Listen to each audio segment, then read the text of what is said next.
and welcome to Minerva. Today it is Jo and I'm here with a sew along of a bag. I'm going to be making a travel organiser bag. It's billed for travel on the pattern, but actually you could use it for anything. You could use it to take your sewing supplies to a workshop. You could keep your sewing supplies in it. You could use it to take a craft project on holiday. Use it for cosmetics, electricals, artwork or paint supplies. It really is a very versatile bag pattern.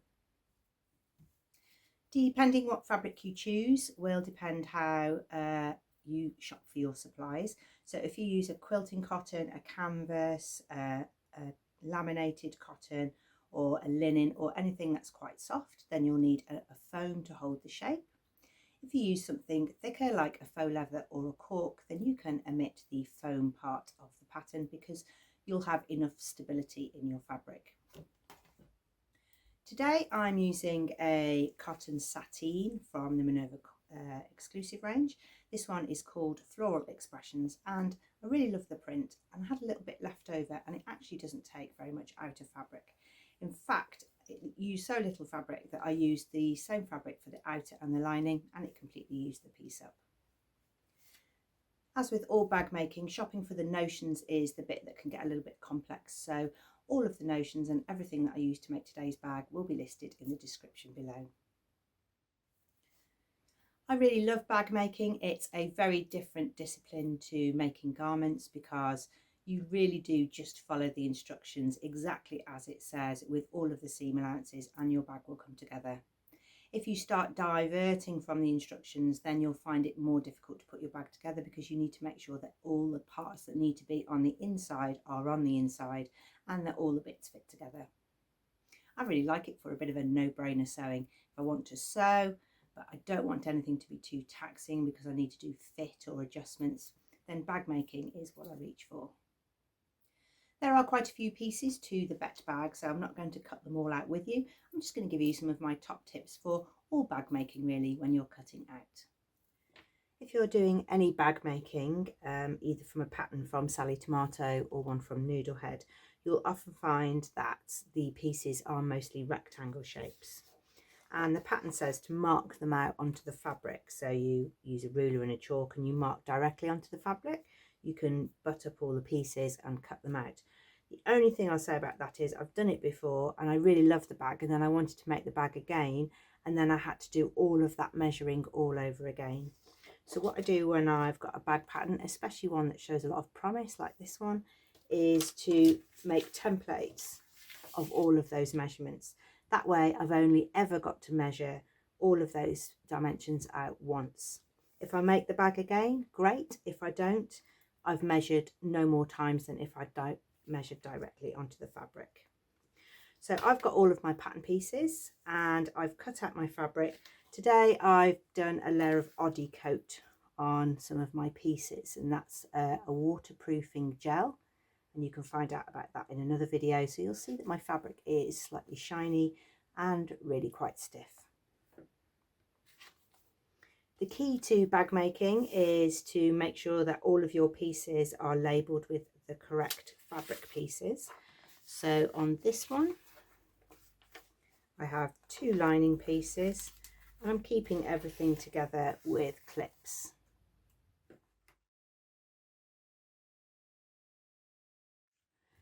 This pattern has an extensive cutting list, so I cut all of these paper templates out, which was brilliant because then I could use them again for my lining pieces and for some interfacing pieces. So I cut out piece A, B, C, D and E, that out of main fabric. Then out of lining, which for me happens to be the same fabric because I was using up this cotton sateen, it says cut the same amount in lining for A, B, C and D. So I would have had to have measured all of those out again.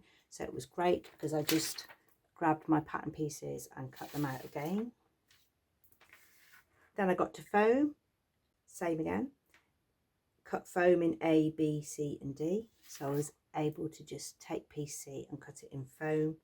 And then I carried on cutting through the cutting list. The first part of the pattern is to do all of the stabilising. So that way, with these really well labelled pieces that were clipped to the fabric, I could really easily move on and develop each piece into the thickness it required to be. So I cut out interfacing, stuck them to the correct pieces. I've marked the backs in case the clips get moved. I cut the foam and I've sewn those to the correct pieces. So now my table has really reduced in size because now I've just got all of the pieces that I need with all the finishing that I need and all of the stabiliser that I need. The key to bag making is being really organised, and also if you don't have the space like me to keep everything out all of the time, I keep all my stuff laid out on this table, but if you're clearing your table away each meal time, then at least if you've got your pieces labelled up and clipped, you can stack them all up and get them out in your next sewing session. So those are my top tips for cutting out the Bette travel bag, but actually I would go for that as tips for any bag. The prep work is all done, so we can start putting together the handle for the top of our bag. This is the handle, this is piece S, and you're going to fold the handle into the centre and then fold in half and sew with a 1/8 top stitch along each side. Once it's top stitched, this is piece E, which is the fabric interfaced with piece S, which is the interfacing piece, and you've got a really strong strap. Now you're going to apply it to piece B, which is the top flap.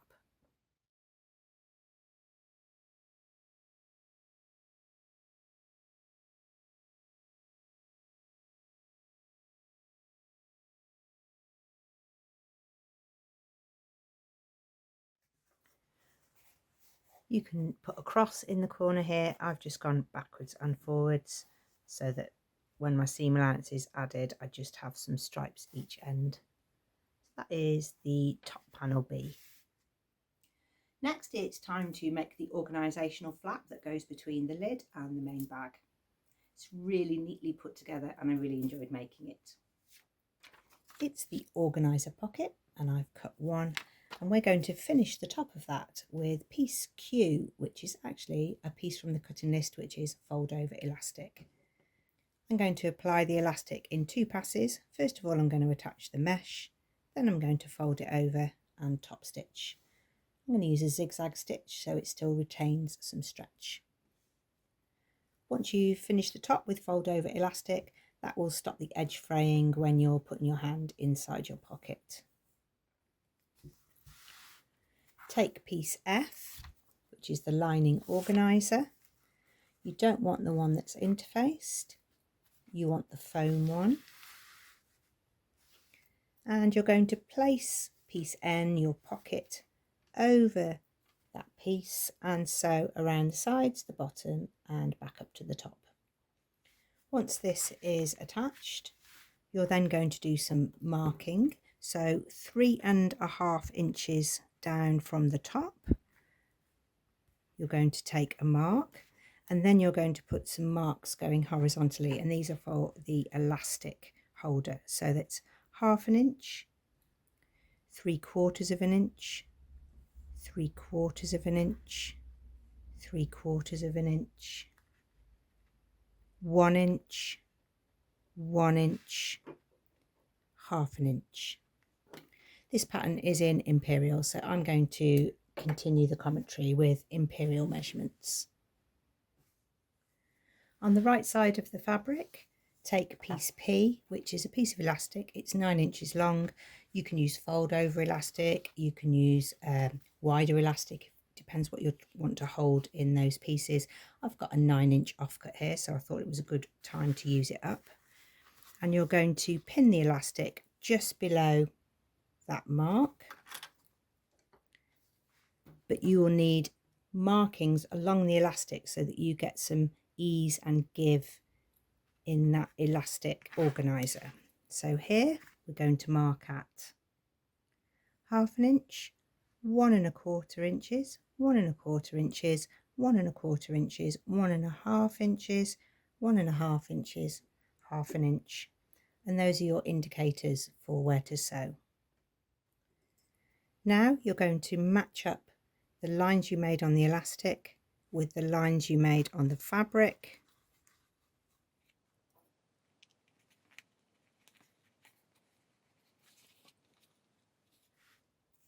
Next, take piece G and put those right sides together and sew across the short ends. Turn it out and top stitch each end. Find the centre of piece G and also find the centre of piece F.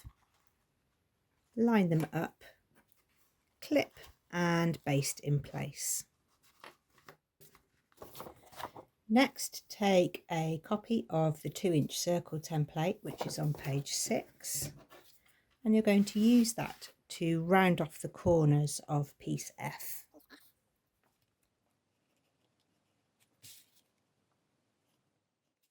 Take the other piece F, which is the lining piece that's got interfacing on, and sew that all the way round.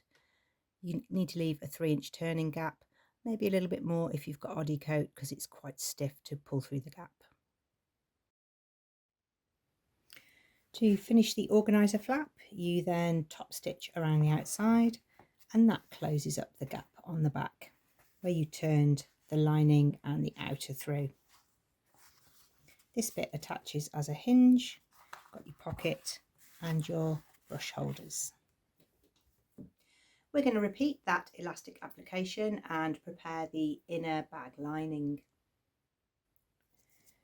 Take lining piece A, that's the long one, and you're going to find the centre.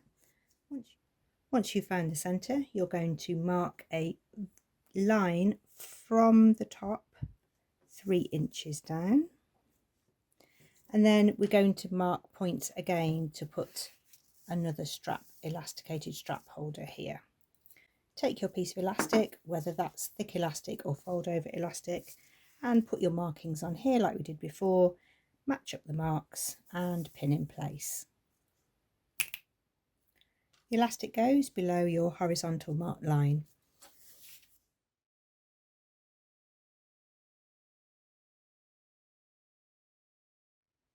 The next section is all about making those dividers that go inside and applying these small pieces of Velcro. Cut 6 3-inch pieces of Velcro and set 2 aside and peel open the other 4. The fuzzy ones can be set aside, and we're going to position these on panel A. Find the centre point. From that centre point, measure a line that is 1 3/4 inches from there, and from this edge 8 1/4 inches. So you have a place here and a place here, and you're going to centre the first piece of loop Velcro, so the centre of the Velcro is in line with the centre line of your panel. You're going to pin this or stick it in place and sew with an 1/8 inch all the way around the outside. Putting pins in Velcro is quite tricky, so I'm using a quilter's basting tape, which is a sticky tape which washes away. It won't be seen on this item anyway because all of that will be concealed. That will hold the tape in place while you sew around the outside. At the 8 1/4 mark, you're going to put another one.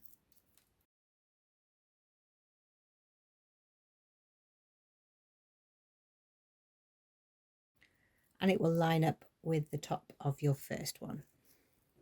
Going to do the same on the other end. Once you've attached your Velcros on each end, and when you've done them in the dividers, you might want to switch out your needle, because sometimes going through these bits of the Velcro makes your needle a little bit sticky and gluey. To make the dividers to match those Velcro pieces that we just put on, take piece H and press under 1/2 inch on the 10-inch side.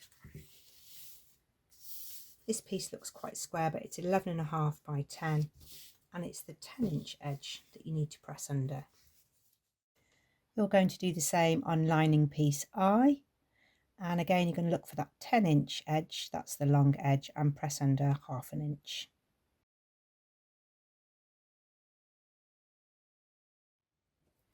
With all three of these pieces, H and both I pieces, fold your pieces in half and sew with a 1/2 inch seam allowance along the short edge.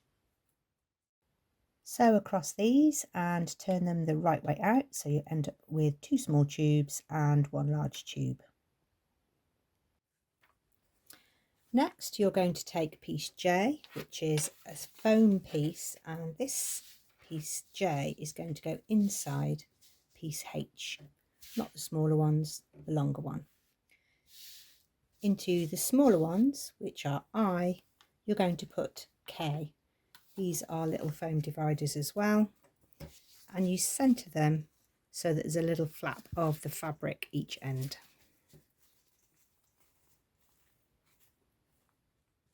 The final part of constructing these dividers is to top stitch around the edges, and that closes up where we had those pressed edges.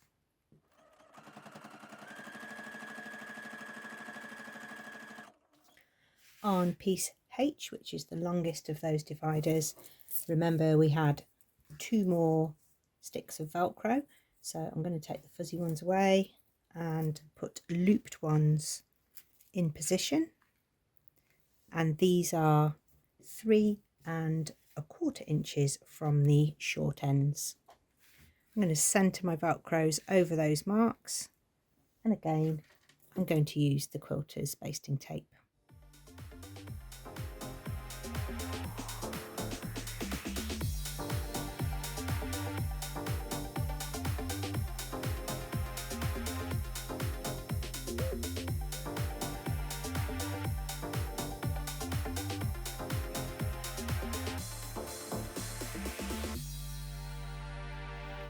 Make sure you backstitch really well, because when you tug these in and out you don't want them to start peeling off. Do it quite neatly, because you will see this. I suppose it's technically on the inside, but if you remove the dividers for any reason, you don't want them to look really scrappy. With the other side of your Velcro, you're going to place those at the ends of piece I, and with your Velcro on the back of H, centre a piece each end of H. Sew all of these on with an 1/8 seam allowance, making sure you back tack so when you tug them in and out they don't come undone.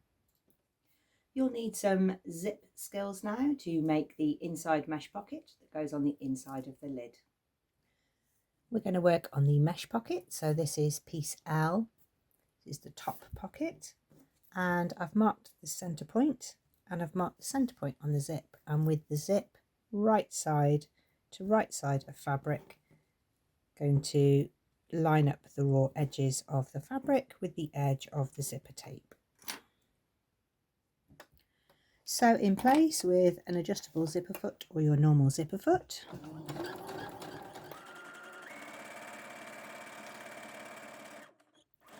And top stitch. This holds the mesh away from the teeth. Going to repeat now with piece M, which is the zipper pocket bottom.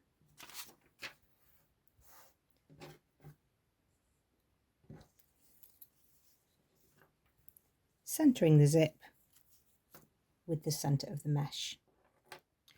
Repeat, applying the zip and top stitching. Once it's top stitched, you can then place it onto piece B, which is a lining for the top flap. Right side up, place the mesh pocket over the pocket lining and match up the raw edges. We're back to rounding off the corners with the circle template, so match up the edge of the circle. do this on all four corners of the lid with the handle. That's piece B outer.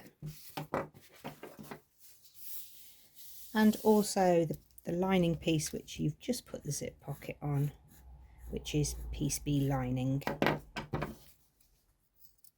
I'm going to show you how to put the zip now onto the main lid. My zip is slightly different because I don't have a double slider zip. I have a single zip that goes from the back hinge to the back hinge.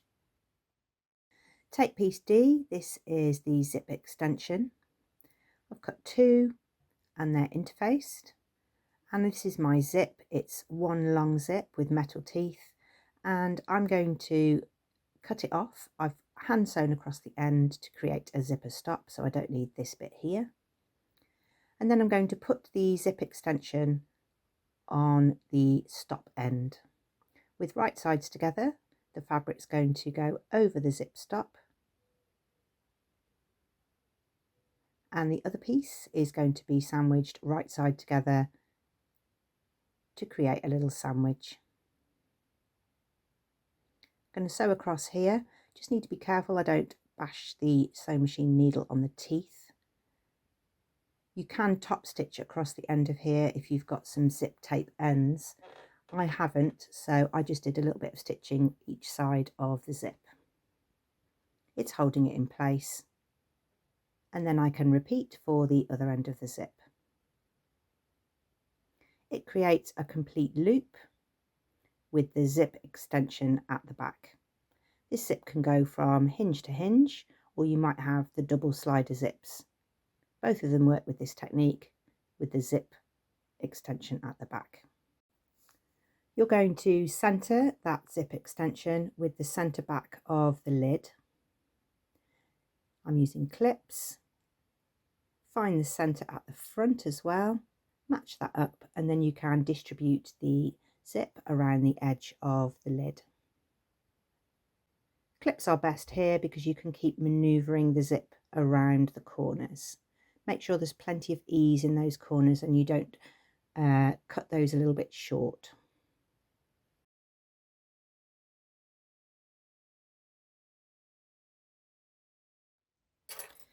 I've tacked the zip in place so I don't have to deal with the clips while I'm applying the zip, and you're going to sew this in place. Once it's on, if you've tacked, you can remove the tacking, or if it's not seen, you can leave it in. It really doesn't matter. And next, you're going to put the zip pocket together with the flap. Keeping all the zipper teeth standing up with the right side of the flap and the right side of your zipper.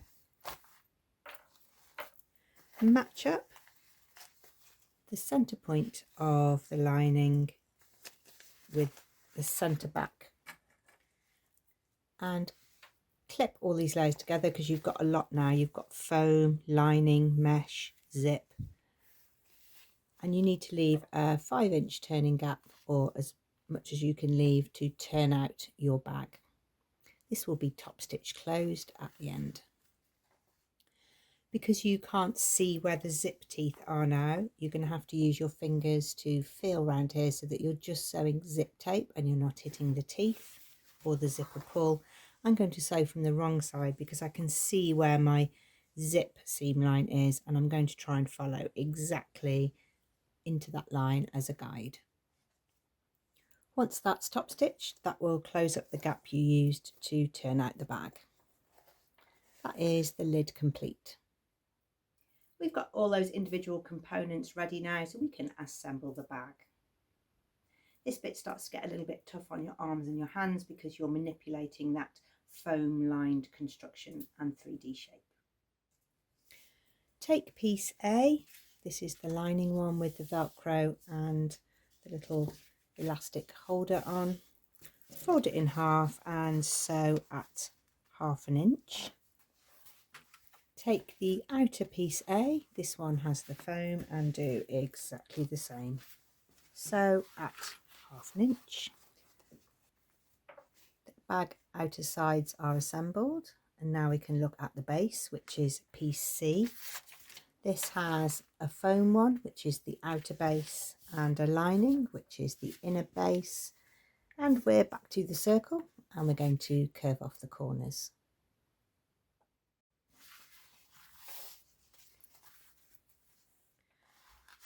Mark the centres of the outer panel.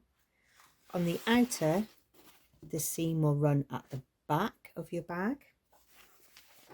Mark the centre of the lining, but on here, the centre seam will be at the front. Match up the centres to put the base into the bag.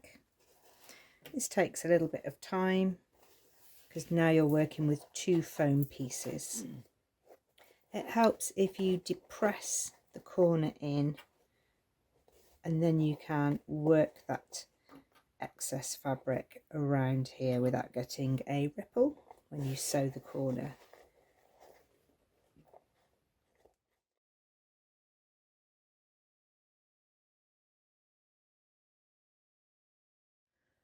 Take the lid or the flap, whatever you're calling it, and you need to find the centre front. So if you've got a double slide zipper, then you'll find the zipper needs to be at the centre front, and match it up with the centre front of the outer panel.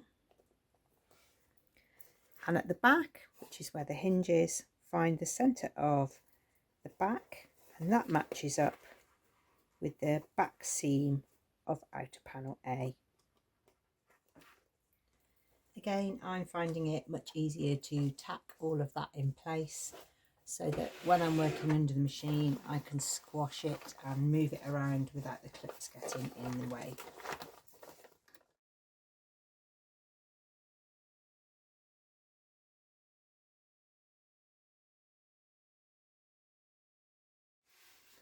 You should have your pocket, and I think if I'm honest, I've got that pocket upside down. I think that zip should be up here. So there's something for you to watch out for. You've got your organiser pocket and the bucket part of your bag, and this is where you fit in your dividers. The little ones fit in here, and they give the bag some structure, and that's what makes the compartments. And that's the Bette bag. Don't forget, I've Oddie coated this one so I can wipe clean anything that happens to the bag, and I can also wash it at 30 degrees. I've got a little bit of zip flare on there, and I think that's because I haven't gone close enough to the zip, so my zip is a little bit of a wider circumference than the actual bag. You can see there I've got a little bit of zip ripple. So that's a few things for you to watch out for when you make your own bag. I'm just going to show you the scale of the bag. So it's an ideal bag if you go to crafternoons or a sewing retreat. So it can fit things in the elastic. That's how deep the bag is. So that's an overlocker cone. There's 2 of those in there. That's a pencil tin, marking tools in. But really I just wanted to show you the length.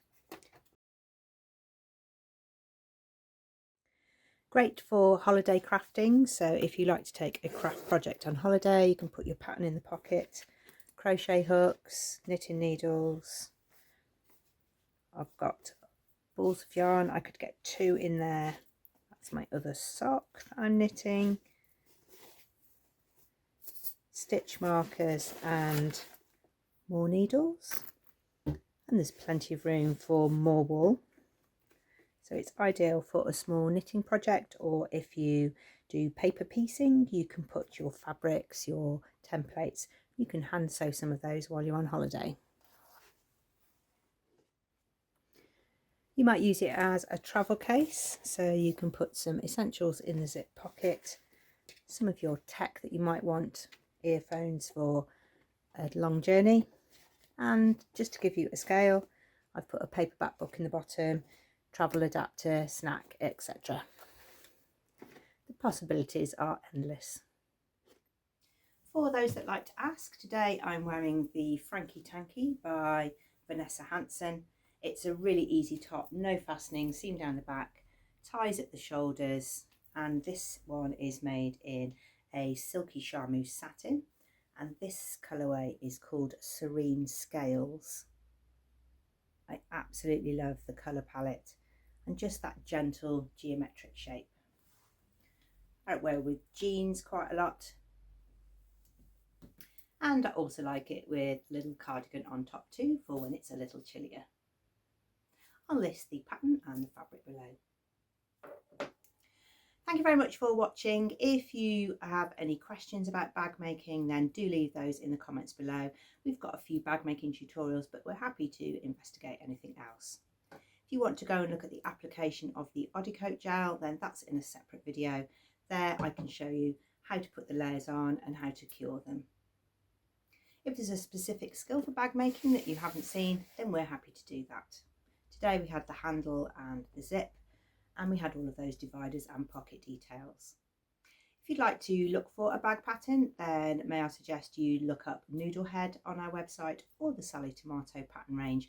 Both of those have really sophisticated and professional looking handbags, bags, organisers and pouches. We would love to see anything you've made. It doesn't have to be a bag. We would like you to join our sewing community over at minerva.com. There you can share your makes, take photographs, give a description and interact with other Minerva makers. It's a great place for inspiration and to find out about different fabrics and patterns. We would love to see you here too. We've got lots of videos now on our YouTube channel. There's lots of different playlists. There's one for sew-alongs, learn to sew videos, pattern drafting, pattern pairing, lots of fabric showcase videos. So you can really get your teeth stuck into your next sewing project. Thank you very much, and we will see you again soon.